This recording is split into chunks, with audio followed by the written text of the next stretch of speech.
राम नाम की गूंज आज अयोध्या से निकलकर पूरे देश में फैली है। लेकिन राम से पहले अयोध्या कैसी थी? किसने बसाया था अयोध्या को? क्यों ये स्थान इतिहास में इतना महत्वपूर्ण था? अयोध्या, राम और राम मंदिर का इतिहास बताती हमारी इन वीडियोस की सीरीज़ में आज आप जानेंगे कि इतिहास में अयोध्या का जिक्र कहाँ कहाँ मिलता है। राम का जिक्र वाल्मीकि रामायण के अलावा कहीं और मिलता है या नहीं? क्या थी राम के अवतार की कहानी? तो चलिए जानते हैं राम जन्मभूमि का इतिहास। वेदों में है सरयू का आह्वान। ऋग्वेद के मंत्र 10, 64 और 9 में सरयू का आह्वान सरस्वती और सिंधु के साथ किया गया है। मंत्र बताता है कि वैदिक काल में सिंधु और सरस्वती की तरह सरयू भी एक प्रमुख नदी थी। सरयू के किनारे ही अयोध्या बसी है। अथर्व वेद में अयोध्या का जिक्र। अष्टचक्रा नवद्वारा देवानाम पूर्योद्धा तस्याम हिरण्य कोश स्वर्गो ज्योतिषावृता। ये अथर्ववेद के 10वें मंडल के दूसरे सूक्त में मंत्र है। इसका मतलब है 8 चक्राकार महल और 9 द्वारों वाली अयोध्या देवों की पुरी है। उसमें प्रकाश वाला कोश है जो आनंद और प्रकाश से भरा है। इस मंत्र से ये पता चलता है कि अथर्ववेद के काल में भी अयोध्या न सिर्फ बसी हुई थी बल्कि काफी संपन्न थी। वेदों के बाद अयोध्या शब्द का जिक्र सदा शिव संहिता, वशिष्ठ संहिता और शुक्र संहिता में भी है, जहां इसे साकेत लोक और रामलोक भी कहा जा रहा है। सारे वेदों, उपनिषदों और संहिताओं को खंगालें तो अयोध्या के 12 नाम मिलते हैं। ये 12 नाम हैं अयोध्या, आनंदिनी, सत्या, सत्य, साकेत, कोशला, विमला, अपराजिता, ब्रह्मपुरी, प्रमोदवन, शांतानिकलोका और दिव्यलोका। वाल्मीकि रामायण के बालकांड के 5वें सर्ग में 23 श्लोकों में अयोध्या का भूगोल समझाया गया है। इसके मुताबिक अयोध्या नगरी 12 योजन लंबी और 3 योजन चौड़ी थी। सरयू नदी के तट पर संतुष्ट जनों से पूर्ण धन धान्य से भरा पूरा उत्तरोत्तर उन्नति को प्राप्त कौशल नाम का एक बड़ा देश था। इस हिसाब से देखें तो अयोध्या करीब 5200 वर्ग किलोमीटर में फैली हुई थी। आज का अयोध्या शहर 120.8 वर्ग किलोमीटर में ही बसा है, यानी उस काल में अयोध्या आज की अयोध्या से करीब 44 गुना बड़ी थी। वेद, पुराण, उपनिषद और वाल्मीकि रामायण में अयोध्या का जिक्र तो है, लेकिन इन ग्रंथों के आधार पर अयोध्या की उम्र कैलकुलेट करना असंभव ही लगता है। इतिहासकार A.L. बाशम के मुताबिक सरयू का जिक्र करने वाले ऋग्वेद का संकलन करीब 3500 साल पहले हुआ था, जबकि अयोध्या का जिक्र जिस अथर्ववेद में मिलता है उसका संकलन 3000 साल पहले पूरा हुआ होगा। इसी वजह से कुछ इतिहासकार ये तर्क देते हैं कि अयोध्या की उम्र अथर्ववेद के बराबर ही होगी।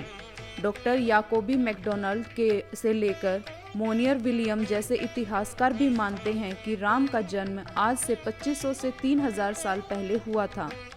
हालांकि वेदों और पुराणों के हिसाब से गणना करने वाले इससे सहमत नहीं हैं।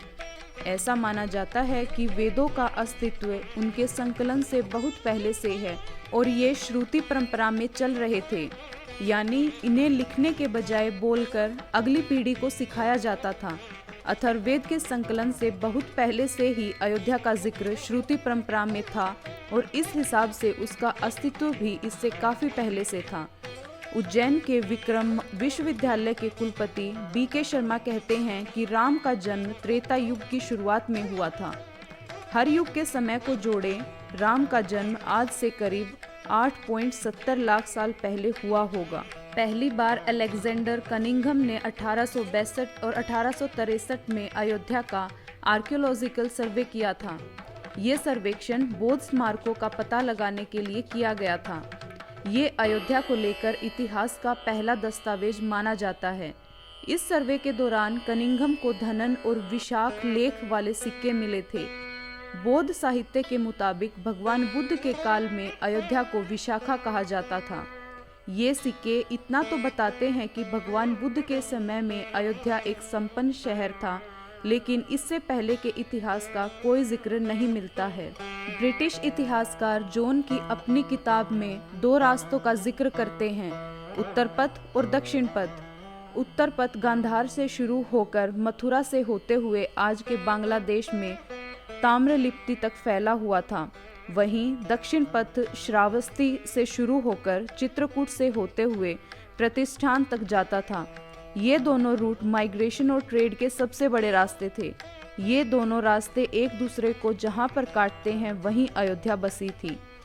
1932 में पब्लिश्ड अयोध्या अ हिस्ट्री में लाला सीताराम ने अयोध्या का इतिहास ट्रेस किया। उनके अनुसार 6ठी शताब्दी ईसा पूर्व में अयोध्या कौशल जनपद की राजधानी थी। बुद्ध और महावीर के काल में यह एक समृद्ध नगरी थी।